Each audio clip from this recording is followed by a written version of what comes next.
You have your own dog, you have your pit, Yeah. correct? Two pits. There's two pits. Yeah. But one of them's a troublemaker, or they're both troublemakers? Okay, so one primarily, okay, so how do I explain this? So I have a boy and girl. Scar's a boy. The girl's Lily. She's a pit mix. She's mixed with Collie, Chow Chow. By herself, she's chill. She's cool. Okay. She's super chill. Playful, fun. With her dog, playful, no Okay. problems. Now, Scar has always been reactive to other dogs, even some people. Okay. Very reactive. Lunge. Raw, just fierce. Okay. Aggressive.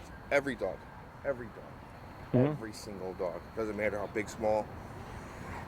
His only desire is to get that dog. I don't care how far away. We could be a block away. He'll spot it, and he's just lunging to, like, he wants to fight. That's just how he is. Inside, he's sweet. He's a good boy. He's a baby. He's timid. He's scared of everything. I could drop a pencil on the floor, and he'll take off and run and hide. Yeah. And he'll be shaking on the couch, scared. He's the biggest baby ever. Okay. Super friendly with kids. Great with kids. He's great with people he likes, knows. The best. But when I bring him out, he just flips. Okay. He flips the switch, and I don't know what to do. Trying to socialize Scar with her dog, Lola. Female. What's she, about 10, 11 years old? 10 years old? She's 8. 8, okay. 8. She's a little older, you know. And it was weird. Scar's usually good with girl dogs. He's usually pretty good, or he's better. A little better. Ferocious attack. There was no, like, provoking. It was just beeline, boom, like killer. Ripped him off of her. That thing's calm and subtle. Maybe, you know, did it again. Beeline, boom, tried to kill her, and that was it. There was nothing. And I'm just scared. I'm concerned. I'm worried. Okay. I don't know what to do. Sure. You know. So on that introduction, you were just barely bringing them to meet each other. Is that correct? Okay. So it wasn't like they were hanging out, everything was fine, and then there was like food. Okay, it was straight. He saw the dog, went for it. And kill. Yeah. Okay. Kill mode. And this was inside? Outside. At my house. At your house. In her yard. Okay. Yeah, So her not territory. Scar's territory. Correct. Yeah, I gotcha. Her territory. Okay. When you brought Scar into the yard, did you just let him in off leash, or was he on a leash? He was on a leash. He was on a leash. And then when he was on the leash, what was his behavior like? Pulling, and he was locked on Lola, locked on her. Just Okay. like his sight, like pulling, and I had to keep, like, you know, be nice, be a good boy, leave it, just kind of talking to him. Yep. And a split second, I took him off leash. It was boom. Okay. be Yeah. gone. I gotcha. Okay. So like it was clear from the get-go that it was going to go south. Yes. Unfortunately. Yes. For a dog trainer. Sure. Right. I understand for you guys aren't dog trainers. So do you know why your dog is like that? No. I don't know. I don't know much about his history. Okay. I don't know much. But he doesn't have, he only has Lily, his other dog. That's it. That's the only other, like, dog socialization he has. When did he meet Lily? 2.5 years ago. Did you have her first and got him, or him I had first? him first. I got Lily second. How old was he? Going on 2 years, maybe. Okay. And these problems have always been around? Yeah, but he had no problem with Lily. Zero. Okay. None. And but he's always been reactive to other dogs. Was it the same kind of introduction that you did with Lily? No, it was a different introduction. How- So when I got Lily, I got her from the pound, and she was spaded. She was post-surgery. She was spaded and neutered. She was still drugged up. So when I had Scar at the park with someone, and I brought Lily out of my car, and Lily was drugged up, so she was like loopy. All she did was lay on the grass and sleep. She just wanted to sleep. She had her eyes open, but that was really it. And with Scar, I had his chuck it ball. I was kind of playing chuck it with him. He was focused on his ball, like getting the ball, retrieving it, play again, retrieving it. I'd give him some snacks. But I was getting closer to Lily, but she was laying, closer. I see. And he just really didn't. He kind of looked, but he didn't care. He wanted his ball and his treats. He didn't care. So when it was time to bring them back, I was walking Lily, and she was walking slow because she was still post-surgery and the drugs and medication. He would look back at her. He has ball in his mouth. He looked back. He looked back, but didn't care. Brought him in, and he was just fine. She found a corner and slept, and he just didn't care. Okay. He just did not care. Sure. They've been fine ever since. Does he have a lot of ball drive? Yes. Okay. Show him a ball, and that's all he cares about in the entire world. Okay. Show him a ball. That's all he wants. And did you ever attempt that with her dog? No, I did not. I thought about it. There's a park near our home on the north side, Shavona Park. I thought about that, recreating that exact scene, but I'm scared. Yeah. Well, yeah, now, scared. yeah. Right. Sure. Exactly. I'm scared. Yeah. So I want to recreate exactly that ball, bag full of snacks, his chuck it balls, and kind of slowly incorporate Lola. But I'm fucking scared. No, I got you. Yeah, I wouldn't. I can put a muscle on him, but it's like then he can't play with his ball. Now it's like I don't know what to do. I gotcha. So to explain everything, like, and this is just like theory, right, from what you're telling me, the reason why I could see the first instance working with Lily is she was out of it, right, not giving off any energy. No energy. He's hyper focused on the ball. You're wearing him out physically. You know, there's the treats. He's also like, okay, good stuff is happening. He's more tired and mellow, right? She's low energy, so then they just end up kind of coexisting. Yes. Does that make sense? Yes. So like, because when we introduce dogs, we use walking. We don't ever just introduce dogs in a loose context. We start with one dog walking, we bring the other dog in, and it's like dog, person, dog. So if the dog does trigger, there's a buffer, you know, for them to get to, and there's like a whole process. And then we start to slowly bring them in until they're walking side by side, and then we can acclimate them, okay? So that's what I think happened on that first instance. With this second one, he was already revved up. You know, when you're holding him back, you may not know this, but have you ever heard of something called opposition reflex? No. It's when you pull back on a dog, they pull more against it. So if you pull back, they pull forward, you pull left, they pull right, you pull right, they pull left, okay? They always go against pressure. But when you do it, you amplify a dog. Okay, so like in protection training, when we train dogs to be aggressive towards people, this is something that we do. We pop them on a harness, we pull back, there's an agitator trying to piss off the dog. The dog starts to get suspicious, they start to growl, we start to build them up, but we're pulling back to create the frustration because they're wanting to get to the target. And then once they start to display more aggressive behaviors like snapping or barking or even trying to bite, we'll release to let the dog go, and then the person runs, right, to turn on prey drive, and then we just kind of build on that. So a lot of people, like with reactive dogs, they'll have a dog when they're a puppy, and they'll say, oh, the dog was completely fine as a puppy, but then gradually as they age, they got more aggressive or more frustrated to aggression. And it's typically because most people walk their dogs on harnesses or their puppies because they don't want to put any pressure on the throat. So every time the puppy sees a dog, they pull to say hi. The owner pulls back to keep them away from the dog.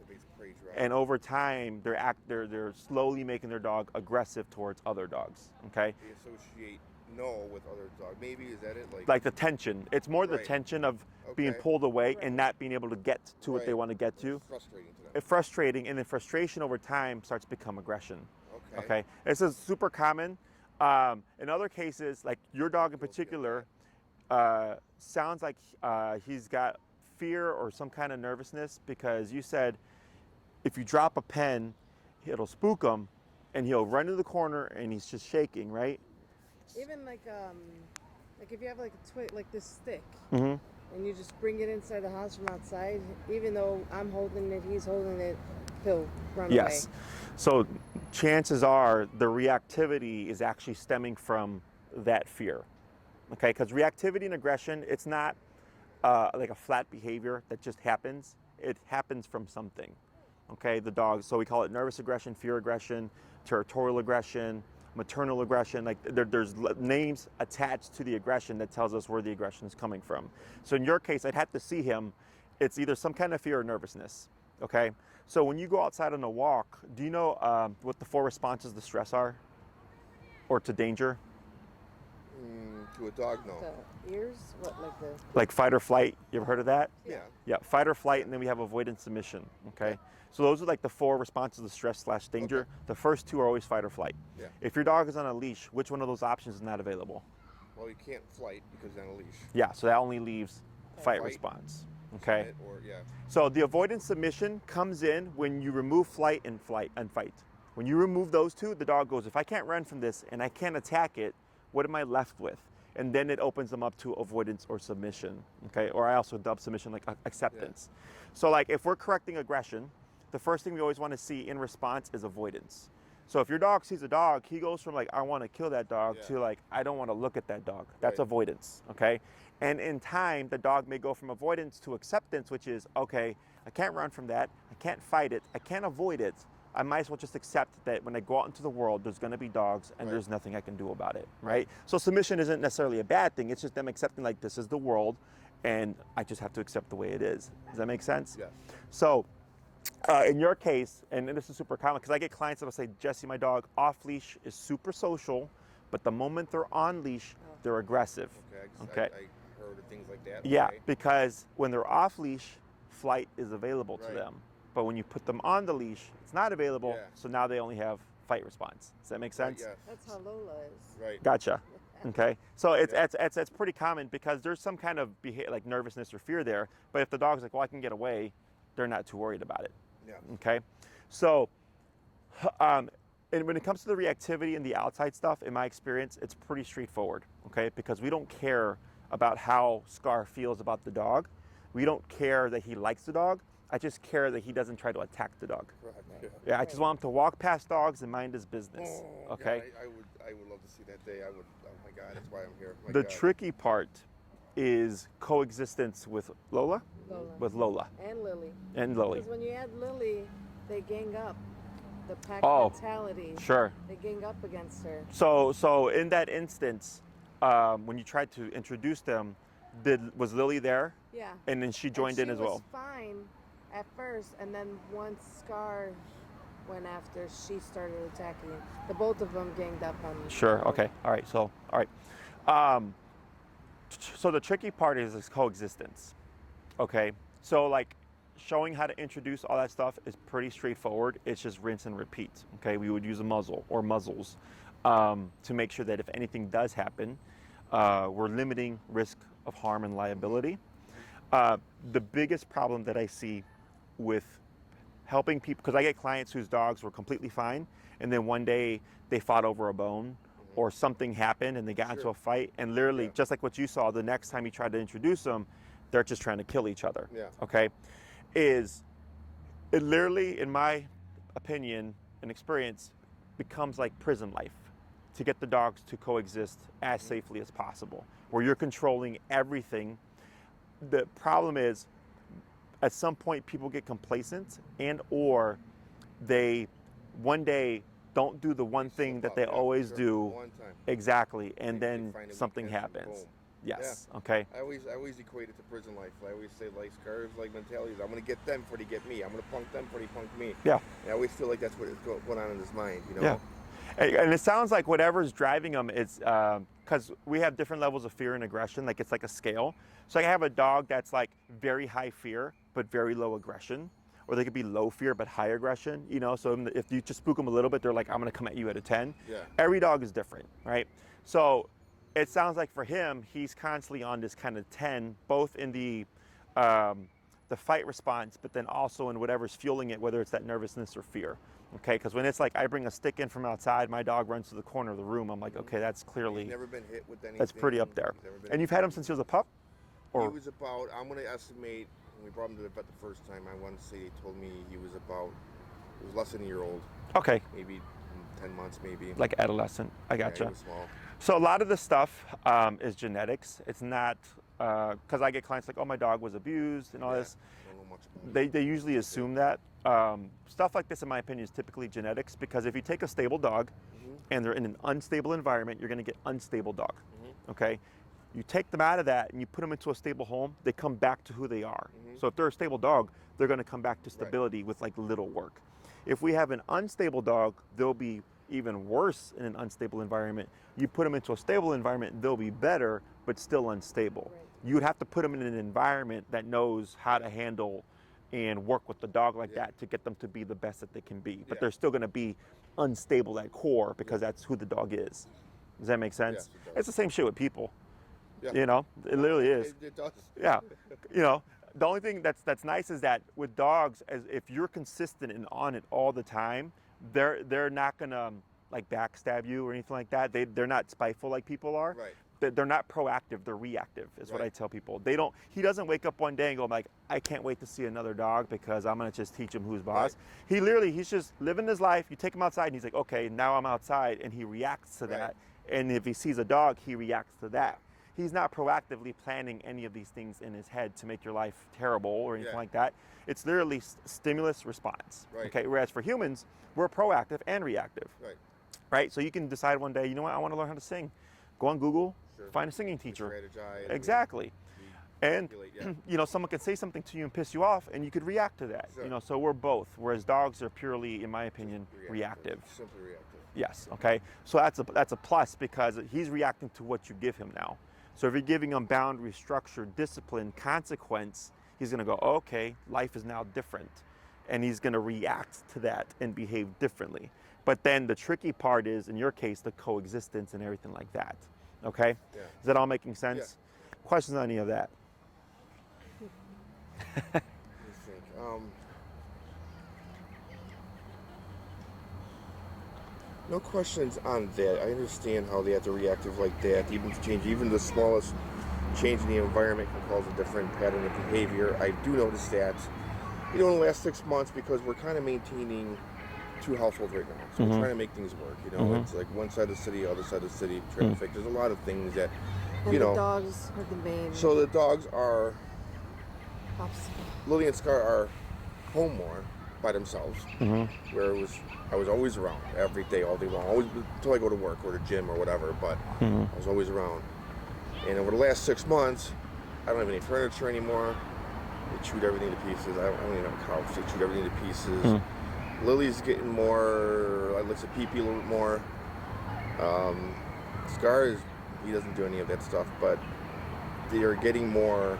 I don't know if it's like an anger thing because I'm not around as much, but they're chewing everything up. They're tearing like my shoes. I come home, my shoes are all ripped to pieces. And Which they didn't do before. They chew up. No. They chew things. Yeah. Sounds like Very frustration. This So. morning. oh yeah. She Lily chewed some of chewed her up stuff, The bracelets. but very, very little. Normal dog stuff before, very normal dog stuff. But now it's as soon as I open the door, I'm like, what am I going to find? Either pee or I'm going to find something. Well, I can't even play Ripped to with her shreds. or pet her because she just starts peeing. I think Okay. that's more of Excitement. I'm excited. I'm happy. Yeah. Like, oh my God, I'm so happy. God, your pet means Yeah. I think I'm not worried about that, but it's always like when I open the door, what am I going to I find? am. Well, yeah, because of the Because house, of the house, yeah. because of the house. But My dog, she can stay by herself up to 10 hours and she's fine. yeah, and so could Scar for the most But I'm part. saying Lily there's could no too. I work a lot of issues. overtime. No scratch. Lily scratched my door when she was in the house. She scratched up the door. She started peeing everywhere, and I get it because it's a new territory, so she's marking her spot. That's our main concern is the coexisting. Coexisting and Yeah. You're correct. It's frustration. yeah, around. If they're used to you always being around from before, and then like in the past 6 months, that's like starting to dwindle. Yeah. And if they're home more, not getting as much exercise or activity or Yeah. anything like that, it's got to go somewhere, and Sure. that's where all that behavior is coming from. Couch, So I sure, agree. sure. Yeah. Yep. Okay. But that could be corrected, obviously. That could be corrected. I think when we're under one roof, things would be a lot easier. They'll have a yard, a big yard. 2, there's a park right down the street, and I like to walk them. I like them walking around the park, and I can get into a pattern where I'm walking them all the time. They have a yard. Someone's always home. We have 2 children. And they're teenagers, so someone's always home, right? So I think under one roof things will be better, but it's just getting. Yeah, that one thing, it won't get better, right? Right, exactly. That one thing to be okay, and everything will be fine. Literally next week I'll have a U-Haul truck, So that's why we're here. Okay. That's why I sought you out. All right, so I'll explain to you realistically what we can do, the pros and cons, right? The risks, which I pretty much told you. Is just that when people, so I'll give you an example. At a client, I worked with their dog's name was Gordo. Yeah. He was human aggressive, or they dubbed him human aggressive because he had bitten a couple of people. And then I came in, I was like, he's a nervous dog. It sounds like they put too much pressure, meaning they went into a space too closely. And he was actually easy. So they can have their family over, they can have their friends come over and stuff like that. So then they got a second dog, okay? They got another pit. His name's Bay. They got him at 6 months, and he's actually the worst dog. He's actually a pain in the ass. You know, so now the other dog is like easy peasy, and I'm like, man, if you guys would just stuck with that one dog, life would have been great. But now you got this guy, and he's like attacking the older dog over food, stuff like that. He breaks out the kennel. He's pissed and shit all over the place. He tore up their carpet, like, and he's friendly. He loves people, but it's just all the stuff within the home, and he's just like not a good dog, you know. So we got him to a good place. We got him to as good as we found, like a nice kind of rhythm and pattern that worked for everybody. And then one day, the wife was coming home or something, and she noticed there was like a stuffed toy on the ground, and she's like, oh, that toy shouldn't be there, that should be put up, because one of his triggers was toys or food, like he's a resource guarder. And she's like, well, they've been great for the past year, right? So she left it alone, and then like within the hour, like one of the worst dog fights I've ever had, you know. And then when I talked to him on the phone, and she's like, you know what, Jesse, she's like, my gut told me, hey, there's that toy, you should put it away, but hey, they've been great for so long, like I think we're past that. And then one of the worst fights they've ever had, right? And I told her, I was like, yeah, I'm sorry. I was like, it's that complacency. It's that, like, you're like, I'm like, the reason why your dogs are doing so good is because you were doing so good about making sure all the things were put up. We're avoiding these triggers, because we cannot, unfortunately, we cannot make the dog do something it doesn't want to do. Just like with people, right? No one can force you to do something. You mentally have to make that decision, right? So like I used to hate sushi. And then, or I never tried it. I just had a bias towards it, right? I was like, raw sushi. Then a buddy of mine was like, hey, you should try it out. You know, Godzilla roll, it's cooked. So I was like, sure, yeah. That's good stuff, I had it. I loved it. And now I fucking love sushi. I'll eat nigiri, sashimi, like, you know. Very good. But I made that choice off an experience that I had, right? For dogs, we really don't have that. We have a lot of things that we can do, a lot of exercises, a lot of like positive reinforcement type stuff, a lot of discipline, to see if they will open up to that possibility, but nothing can make them do it. They have to make that decision. Does that make sense? But then the counter to that is, let's say everything goes great, because I've had this happen where the owner's like, it's like a 1 to 2 class turnaround. The dog's like 180, right? But it was such a fast turnaround that the owner thinks their dog is quote unquote fixed, right? And then they start to not do as much, and they become more lenient, and next thing you know, the dog is back to where they were. And you know, for those owners, I tell them, it's like, because you achieve so much success so quickly, you didn't understand or see like all the work and effort that's usually required to achieve this and then keep it. Does that make sense? So going into it, I always like to be very realistic with people, because I want them to understand it's, in the beginning, it's a lot of work for sure, and then it's a lifestyle, right? It's not like I train my dog, I'm done with Jesse, my dog is cured, I can just not do anything anymore. You're just the beginning. Correct. You're just right? The beginning. Correct. So like I see your shirt, it says Al's Gym. You look like a guy that works out, right? I'm sure it took you a while to achieve this, but now you have to maintain it, right? And then if you let it go for a few months, I'm sure you won't, right? So same thing for everything else in life. The things that we really want are gonna require work. And in the beginning, it's a lot of work, but then once you get it, it's pretty much just making sure you keep that. Exactly. Maintenance, and you stick with the maintenance, Yep. Questions on any of that stuff? No, it makes a lot of sense. What do you have in mind as far as like, would you say both of them would have to be together if you work with them, or just Scar alone, or? So we would have to work with your two for sure. Okay, your dog is like 8 years old or something? Yeah. And low energy, low? No, she's high energy. Okay. She's a good girl. Okay. Yeah. In the home, like neutral? Neutral, very neutral. Okay. We take her out. She has a yard, so when I'm not home, the kids don't walk her. Okay. But no, she's good. She doesn't chew. She's never chewed. Okay. She doesn't use the bathroom at home, inside. She throws up every now and then. But that's just from... After the attack, have you noticed any change in behavior? No. No? She just the next day. Just the next day, she was just a little timid because he did puncture her. But that was it. So she was limping around. I see. But no, she went back to normal. I was afraid she was going to associate him with it, but she's fine with him whenever he's over. Only thing that we may see is that she may be timid when she sees Scar, or like wanting to keep away. Because she is a great guard dog, and you know, she's not scared. She did hold hers. She growls and barks, and she's... Did she try to defend herself? Oh yeah. She did? Oh, okay. Yeah. Yeah. Once, She got him on top of his Yeah, head. she'll fight back. Yeah. Yeah. okay.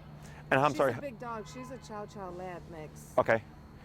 I'm sorry. How old are your dogs again? Scar's now is probably 4, and Lily is probably about the same age. Okay. So definitely your guys for sure. Okay, because Lily also jumped in on it. If she just like hung back and was just like, "What the hell is going on?" Yeah.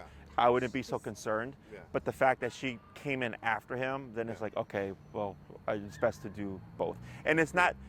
You're not paying. You know, if you decide to move forward, you're not paying a program for each dog. The program will cover both dogs, Yeah. but you just may have to extend the because it's for an hour class the time. So it's like a $75 fee or whatever. But you're not paying like a few grand more Right. to train both. Okay, so. The main thing that you have is the reactivity on leash, and then getting these guys to coexist. Is that correct? Correct. Yeah. Okay.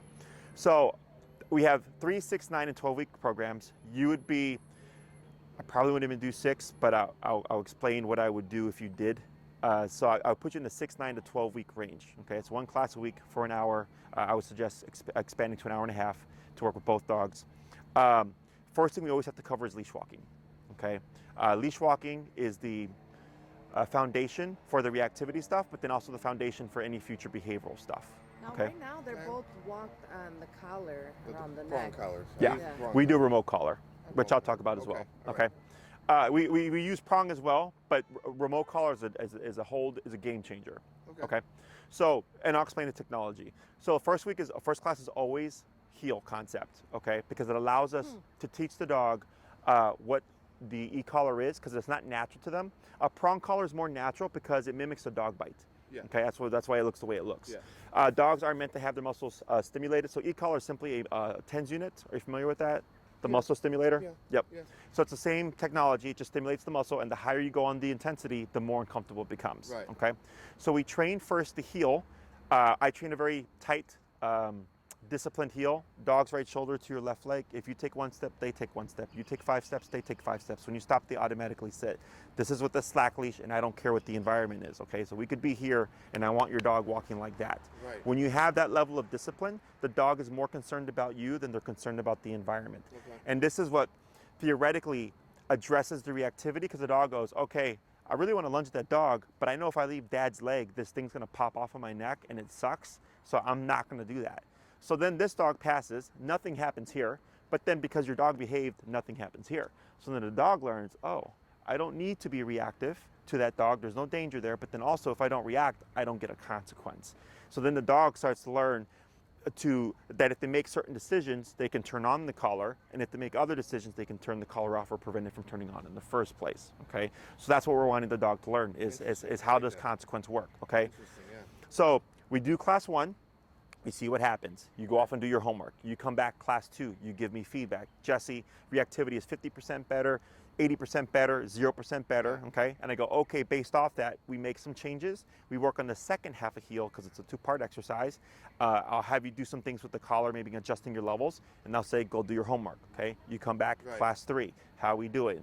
Again, feedback. Okay, and if you're like, hey, this reactivity thing is tough. Like my dog, it's just not affecting them. I go, okay, now we're going to do controlled context, which is we bring a dog out. So I'd recommend coming to my facility where we can just have Scar. I can bring a dog out in controlled context, and we can just work to the reactivity.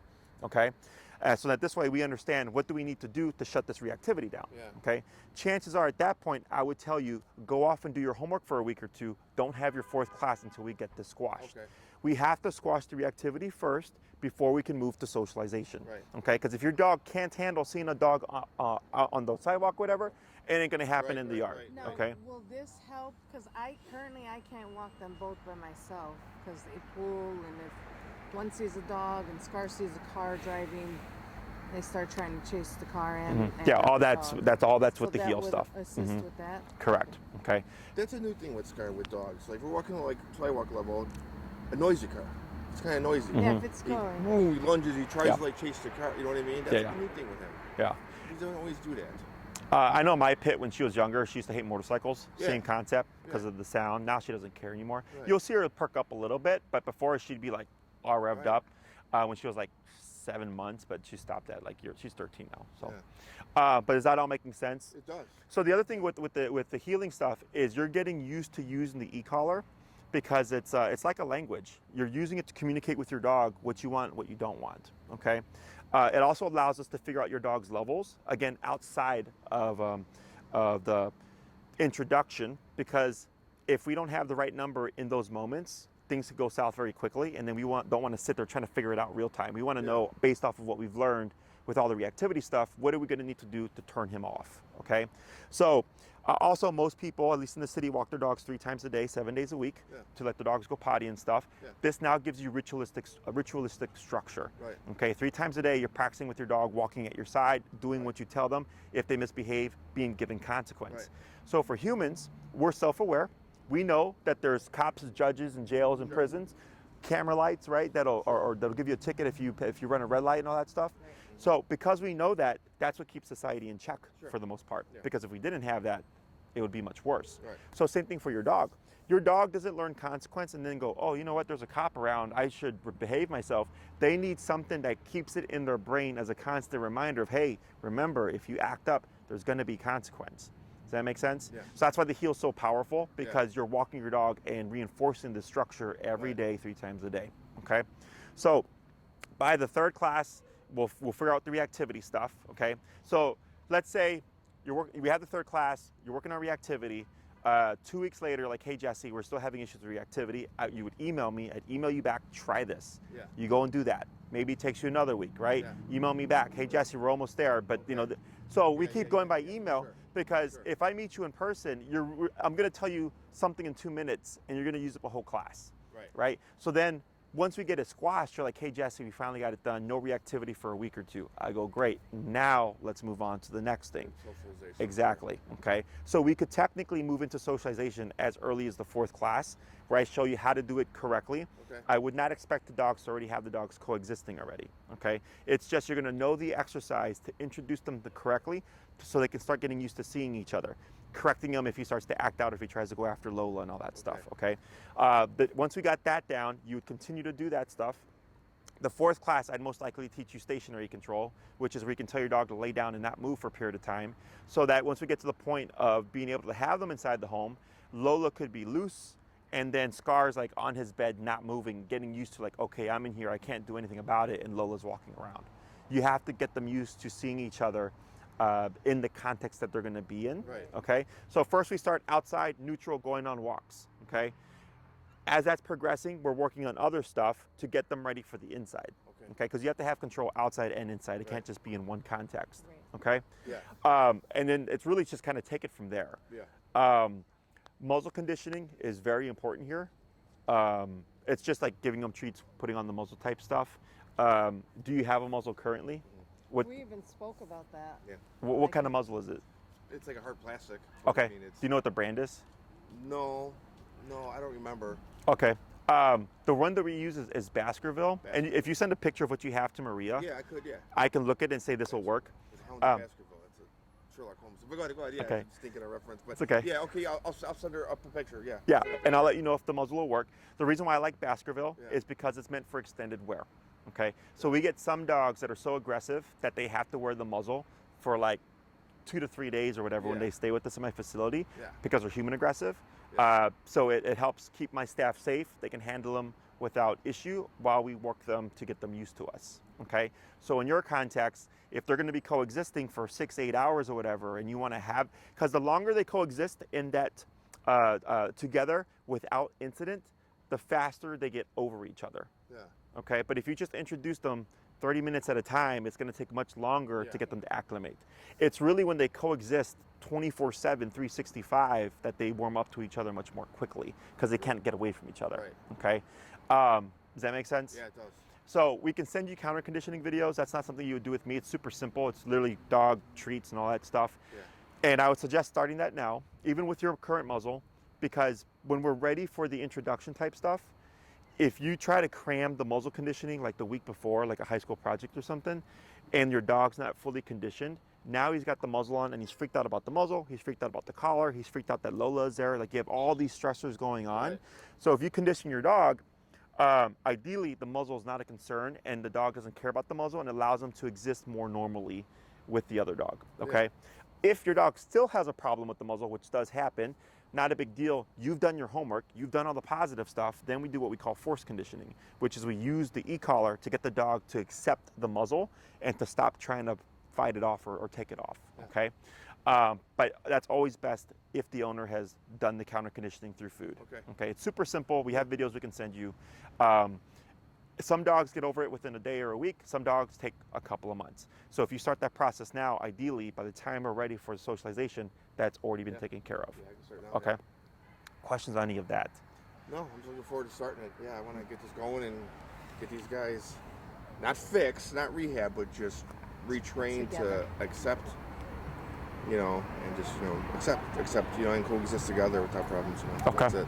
So if you did 6, which is like the bare minimum, I'm bare bonesing everything. Okay. I'm gonna target just the stuff that I know is super important that's gonna apply to you. Yeah. If you did 9, it's same thing. I'm focusing on what you need first as at the core, but then it gives us a bit more wiggle room in case there's issues or hiccups, okay?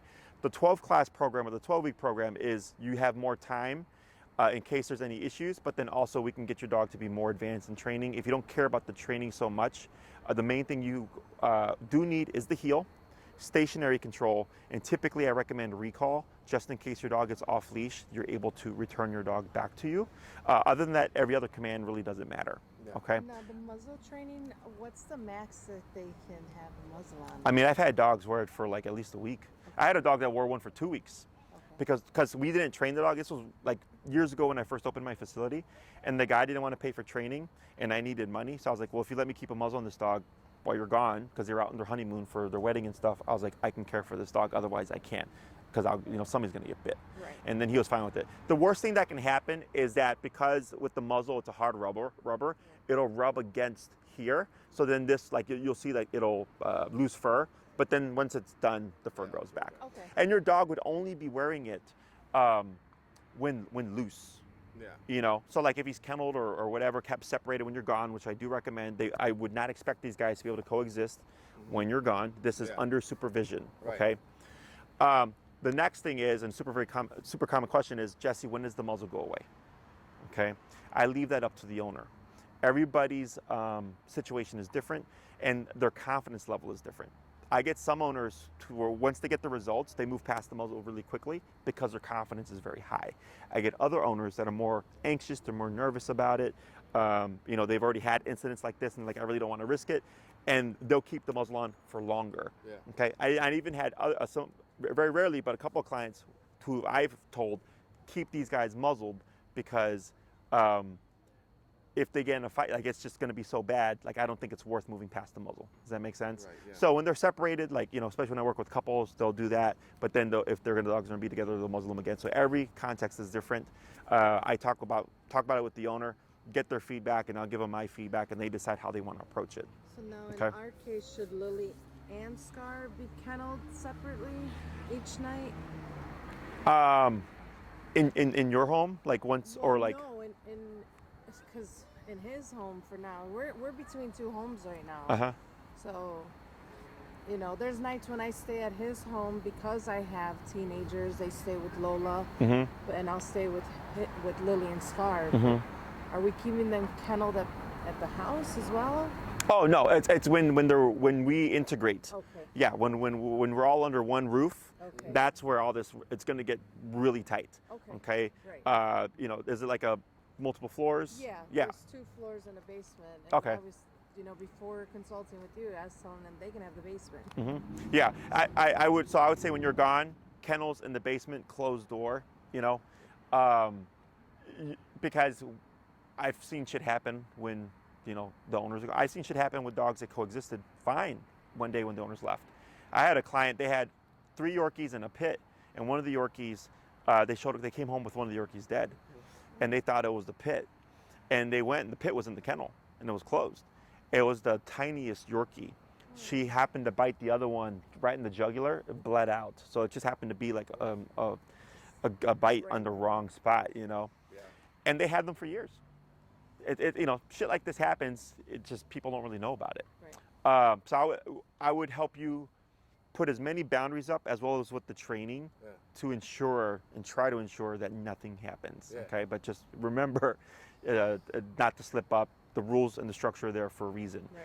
People also tend to feel guilty because like, oh, my dog's like, they're always having to be told what to do. It's prison. I go, I understand that, but that's how you get to keep your dog. Right. Exactly. That's supposed to be. Yeah, we're okay with that. And I admit, I probably spoiled them. I raised them the best I could.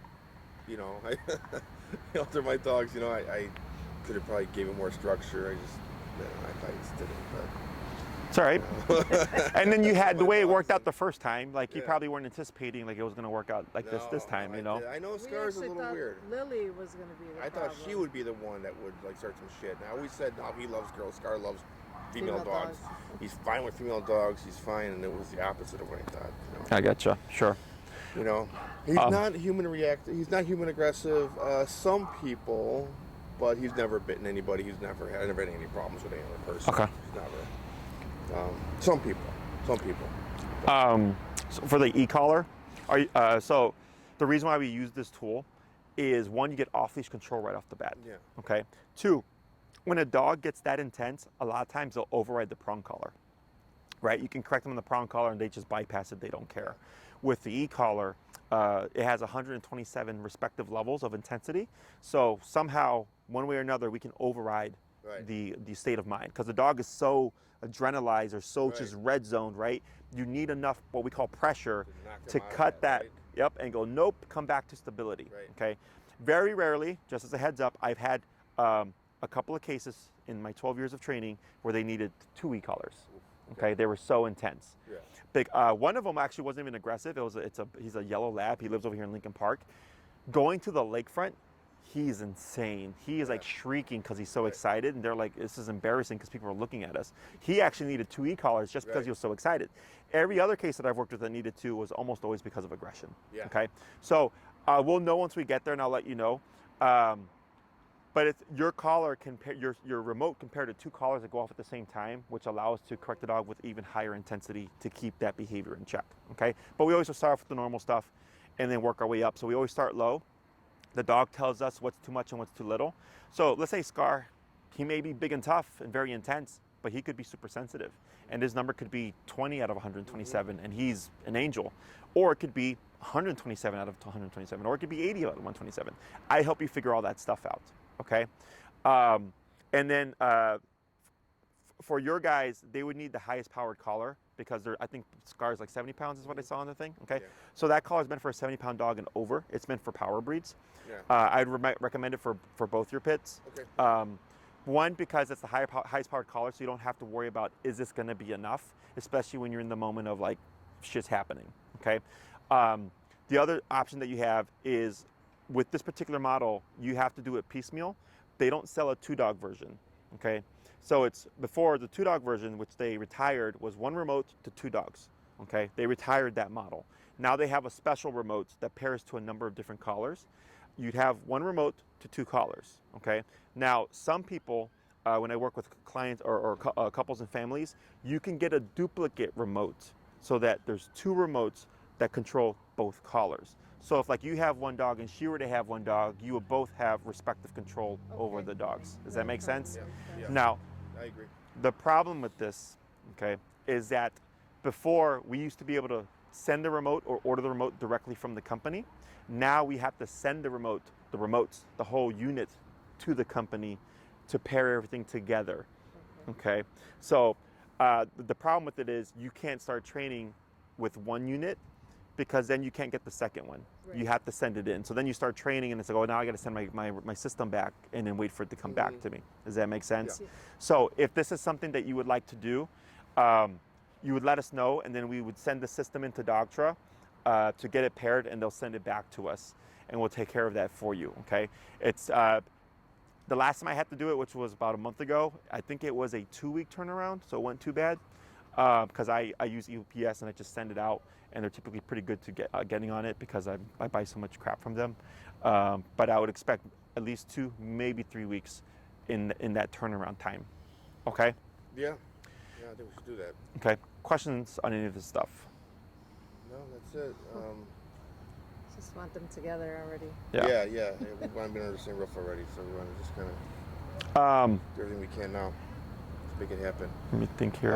I can send Maria a picture of the muzzles I have for them, but you like Baskerville muzzles, right? You Yes. Baskerville. Who knows? You might actually have a Baskerville, maybe. Yeah, I might even. Yeah. And also they can eat and drink normally with the Baskerville on.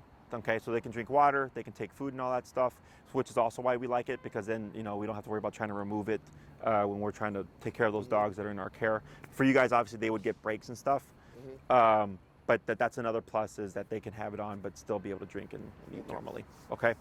Other questions? That's about it. Would they be required to be at your facility overnight or at any point? No. So in your case, I would recommend you do in-person training. Okay, because you're the one that's going to live with them, so you're the one that's going to want to have the skills to handle these situations, right? So when you do the in-person, I'm coaching you through everything. Sure. It's all hands-on for you. Right. Okay, I don't have to touch the dog. So then you retain it better. And then also, like, if like, let's say Scar became reactive, I'm walking you real time through the reactivity, shutting it down, controlling it and all that stuff, so that when you're in that context on your own, you're like, oh shit, I already did this with Jesse, I already know what to do. Okay. If we did a board and train, the issue is we're so structured at my facility that, one, a lot of dogs don't exhibit any of the behaviors that you would see. Right. But then two, there's always going to be some level of regression, because we have a very highly structured kennel, and then they go from that to your home and they go back to what they remember. Does that make sense? Yeah. So here, if you do the work yourself, so they would be at your place for a bit of time, and then we'll slowly start transitioning. Yeah. But they would associate that to you, because they're like, hey, Dad's different now, and things are different now. The walks are different now. Oh, I saw Lola and I flipped out, and then now I was given consequence. Like, that wasn't a thing before. And it's all tied to you, because you're the one doing all the work. Okay. So it's like with kids. If only the dad disciplines them, the mom, they're probably not going to listen to the mom. If only the mom disciplines them, they're probably not going to listen to the dad. True. Yeah. Okay. So, but yeah, it would benefit you. It takes longer, but you would benefit from it greatly. Okay. And I make more money off of board and train. It's easy money. It's easy training. Train the dogs on stuff. It's easy peasy. But this isn't about money. This is about getting you to integrate these dogs together. So that's where the in-person would be much more beneficial. Okay. Yeah, we can do that. Other questions? Do you have any other questions? I want to show a picture of these two idiots. Sure. Two morons. That's why I call them my two idiots. No, I'm just like, so will I have to put Lola on a muzzle as well? Because I don't know how she'll react if they both have muzzles and they come into her house. Sure. She's only lived with I had a boxer. My boxer passed away 2 years ago. Mm-hmm. And she was actually a bully to the boxer, even though it was our home first. But that's my concern. Would I have to get a muzzle for her? I would look at it as better be safe than sorry, and just do it just in case. Mm-hmm. Now, that brings up a good point, though, where you're like, oh, she used to bully my boxer. Yeah. These are the variables that come into play. Right. Okay, so like, let's say these guys get in check, but then she's like, hey, these guys are in check now. I'm going to bully them. This guy's a dark one. I see. He's a big guy. Yeah. Is that could trigger something? Yeah, the way like, she used to eat her food, and if my boxer Maya used to come by me, because she was like the sweetest little dog. Mm-hmm. She was perfect in my eyes. Lola would come and bite her hind legs, and I'd have to tell her no. And she'd stop once I told her no. Mm-hmm. But, there was never like an issue where when we weren't home, mm-hmm. they can't coexist. They were fine together. Yeah.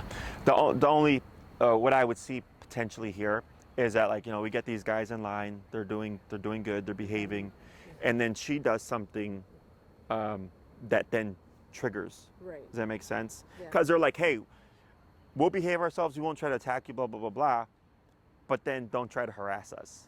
Does that make sense? Like, I'm not saying it will happen. So I would definitely recommend muzzle conditioning just in case. Mm-hmm. And is she on at least a prong collar?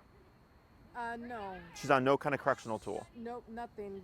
When we take her out, I have the harness because she likes to pull and I don't want to choke her. I see. So she just has a harness. Okay. But most days she goes in the yard. Okay. We have the yard. Okay. I take her on walks, but I have a very busy schedule. I see. The kids. If she were to require structure or discipline, and we do so minimally, I would recommend at least a prong collar. Okay. Okay, getting some kind of structure in her brain, some kind of concept of consequence, because then if she's trying to do something and she doesn't have consequence tied to no, and no doesn't mean anything. She does. She listens to no. Like even at the house, like she listens. She's a good dog. She's just she's Okay. a guard dog. And, Sure. And there's other dogs around. Yeah. She's a punk. Okay. So yeah, I would say we could play that by ear because that's a variable. Okay. Okay. Yeah. So and then like let's say if you did like because I would put you like right at 9. That's where I would say. If you did 6, I'll bare bones it. 9 just gives us a little bit of wiggle room, right? And the other thing would be like let's say it's like, oh shit, like Lola also needs some training, right? Like it doesn't matter. I'm like, okay, cool, we'll train Lola today. Like I don't care. Like you've paid for my time. I just show up and I do what's necessary to help fix the situation. I don't care how many dogs I'm training. Sure. Does that make sense? Yeah. So it also gives you wiggle room there as well. If it's like, oh crap, turns out like Lola now is like. I'll be happy with 9. Okay. 9 because I want to be under the same roof within the next 4 to 6 tops. But Months. we could still weeks, Weeks. 4 to 6 weeks, Oh, okay. very minimum, Yes. or maximum 4 to 6 tops. I want to be under the same roof, but we can still keep working. Keep going. Doesn't you know what I mean? I don't have to live there to keep working tired with of it. Jesse. Yeah. Right. So within the next month, I want to be under the same roof. We can keep going, but let's go 9. Let's go 9 weeks. Okay, that's 9 fine. is a great number. I'll talk to her, and then also what we do is so like let's say we hit class 5 or 6, things are going well with like the coexistence, right? Yeah. Is I would tell you, okay, take a month, okay, where you don't do any training with me, Okay. because it's all about time. Yeah. Okay, so we stretch out those classes. Yeah. So in case something happens, it's like okay, we have classes to come in and fix stuff. Right. Does that make sense? Yeah, it does. Yeah. So yeah, because it'll say week by week, but every case is different. In Right. your case, shit's gonna happen. There's gonna be mistakes or what have you. So it's a matter of me doing my homework and giving you detailed feedback at all times. Correct. And we can kind of keep. Okay. Okay. And then once I feel like we're in a good spot, I'll say, okay, come back in a month, right? Or I come back when you feel like you need to come back. And then if it's Yeah. like, hey Jesse, it's been 2 months, and then we feel like everything's great, and we have classes left over, then I go, okay, cool. How about we advance the level of control you have over them, obedience-wise?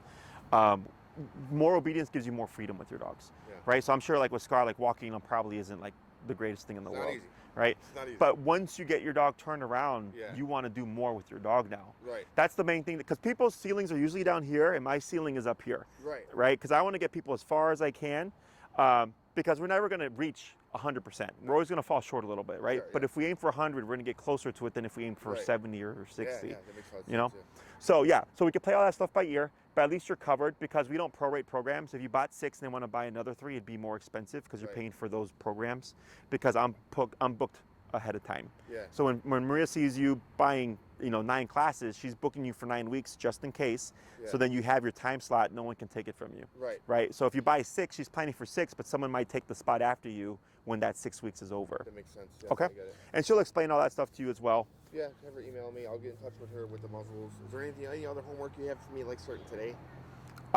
Use your muzzle for the conditioning. Okay, it doesn't matter that if it's not the correct one. Okay. It's still the same exercise. If you'd like, you can go to my website. If you go on the homepage and you scroll a bit, you'll see like videos of training. Yeah. One of them is with the dog named Blake, who's a pit. Another one's a dog named Birdie, just to give you an idea of what the training looks like. Yeah. Because I explained the concepts and everything, just to kind of you can see like what's going on. Yeah. And then I'll talk to her about getting that turnaround on those collars. We'll have to invoice you for the collars because they have to see an invoice when I send it in to get paired together. And then if you're wanting to start sooner rather than later, I'll see what I have and see if we can provide you with some loaners just so you can Yeah. get started with the training. By next week at least. Yeah. And then this way, while you're waiting for your current collars to come back, you can at least use ones that we have Okay. to move forward with the training. Yeah. By next week, I'd like to kind of meet with them and Okay. go from there. Chances are we'd meet at my facility. I think Okay, it'll yeah. make it easier for you. You're at Lake in Lake in Sacramento. Sacramento, Canaan correct. Unit, right? Right across the street. Yeah. Okay. Anything else? No, that's it. I mean, it's a great conversation. This opens up a lot of interesting possibilities, and I'm actually excited about it. All right. Actually, first time I'm coming here like, I don't know what I'm going to think, what's going to happen. Like, Yeah. it kind of just, I feel better, like sunshine. You know Yeah. what I mean? Like light out of the tunnel. You know what I mean? It'll be a lot of work, okay? Yeah, But once for we sure. get over that hump, It's really just, it should just Yeah, be it's maintenance. Just maintenance, and don't slip up. Yeah. Just keep it going. Okay. Awesome. Cool, Jesse. I'll be It was in a touch. pleasure. Have Maria email me. And we'll, Yes. Thank you. We'll Nice keep meeting It was you. a pleasure. Yep. All Sounds right. good. All Thanks, right, see Shane. ya. We'll see ya. Kirby.